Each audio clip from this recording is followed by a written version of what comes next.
Welcome to SS கல்வி. இன்னைக்கு நம்ம சேனல்ல ஒரு கொலக்கட்டை ரெசிபி தாங்க பார்க்க போறோம்.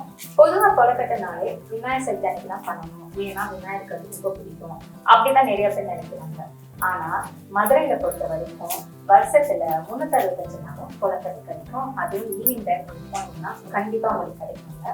என்னோட சின்ன வயசுல ஸ்கூல் முடிச்சு வரும்போதே ஒரு தாத்தா கொலக்கட்டை எடுத்துட்டு வருவாங்க.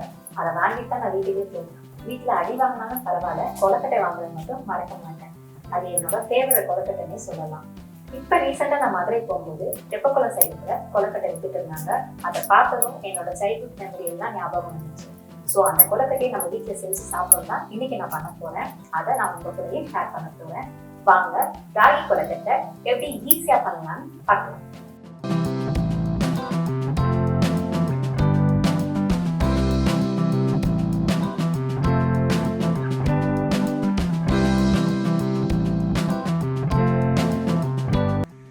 ஒரு பாத்திரத்துல ஒரு அரை மூடி கருப்பட்டி சேர்த்துக்கலாம். 150 இருந்து 200 கிராம்குள்ள இருக்கும். நான் ஒரு மீடியம் சைஸா பார்த்து எடுத்திருக்கேன். இது கூட ஒரு கப்பு தண்ணி சேர்த்து நம்ம கருப்பட்டியை நல்லா கரைச்சிடலாம். கம்பிப்பாதான் வரணும்ன்றதுலாம் கிடையாது, கருப்பட்டி நல்லா கரைஞ்சா போதும். இப்ப கருப்பட்டி எல்லாமே நல்லா கரைஞ்சிருச்சு. இப்ப மாவு ரெடி பண்ணிடலாம். ஒரு பவுல்ல 1.25 அளவு ராகி மாவு எடுத்துக்கிறேன்.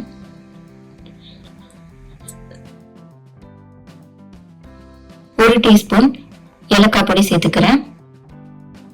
ஒரு கப் அளவு பொடியா கட் பண்ண தேங்காவை சேர்த்துக்கலாம். இப்ப இது கூட நம்ம கரைச்சு வச்சோம் இல்லையா கருப்பட்டி பாகு இதுல சேர்த்துக்கலாம். கொஞ்சம் கொஞ்சமா சேர்த்துக்கோங்க. கருப்பட்டி பாகு கொஞ்சம் சூடா இருக்கணும், ஆறிடக்கூடாது. ஸோ கொஞ்சம் சூடா இருக்கும் போதே கொஞ்சம் கொஞ்சமா ஊத்தி மாவோட நம்ம மிக்ஸ் பண்ணிக்கலாம்.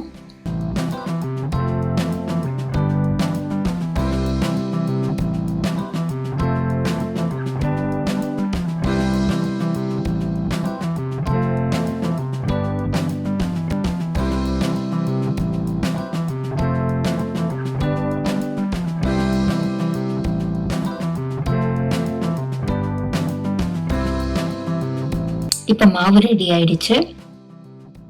கொலக்கட்டை வைக்கிறதுக்கு ஒரு இட்லி பாத்திரத்துல தண்ணி ஊத்தி சூடு பண்ணிட்டேன். இட்லி தட்டு மேல கொஞ்சமா நெய் தடவிக்கிறேன். இதுக்கு மேல மாவு நம்ம கொலக்கட்டையா பிடிச்சு வச்சிடலாம்.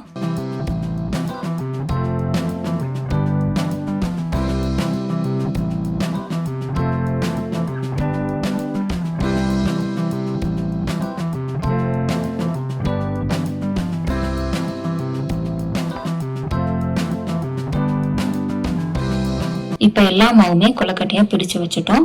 இதை ஒரு 10 நிமிஷத்துக்கு நம்ம வேக வைக்கலாம். மீடியம் ஃப்ளேம்ல 10 நிமிஷம் நம்ம வேக வச்சா போதும்.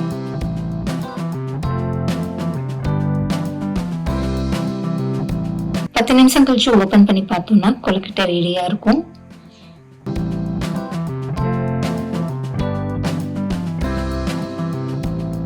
இதுக்கு மேல கொஞ்சம் நெய் தடவிட்டு நம்ம இதை ஒரு பிளேட்ல சர்வ் பண்ணிடலாம்.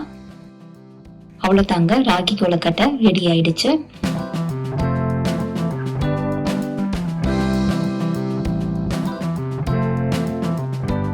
ராகி கொலக்கட்டை எப்படி பண்றதுன்னு பார்த்தோம். இது ஒரு ஹெல்த்தியான ஈவினிங் ஸ்நாக்ஸ்னே சொல்லலாம். இந்த ஹெல்த்தியான ஸ்நாக்ஸை நீங்களும் வீட்டுல ட்ரை பண்ணி பாருங்க.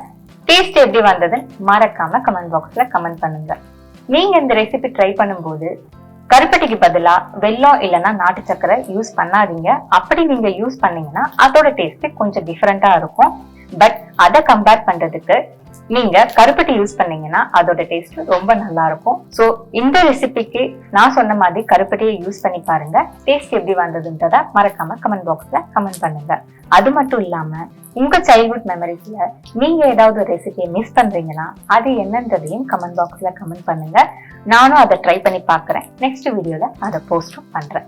உங்களுக்கு இந்த ரெசிபி பிடிச்சிருக்கும் நம்புறேன். அப்ப அப்படியே லைக் பண்ணிட்டு உங்க ஃப்ரெண்ட்ஸ் ஃபேமிலி எல்லாருக்குமே ஷேர் பண்ணுங்க. நெக்ஸ்ட் ஒரு டிஃபரெண்டான வீடியோல உங்களை பாக்குறேன். பாய்.